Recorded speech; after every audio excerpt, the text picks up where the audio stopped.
How to change Instagram name on Android. Hi everyone, welcome back to our channel. This is Rose and let's get started. Launch Instagram app and sign into your account. Proceed by tapping profile at bottom right. Select edit profile.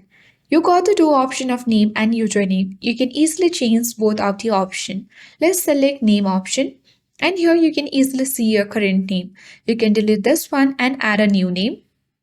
Then select the check mark at top right. Before that, you need to note that you can only change your name twice within 14 days.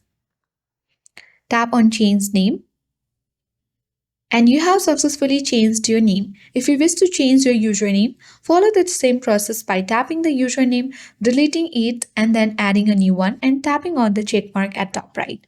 So that's how you can easily change Instagram name on Android. I hope this guide was helpful. If it was, then do like, share, comment, and don't forget to subscribe. Thanks for watching, and I'll see you in the next video.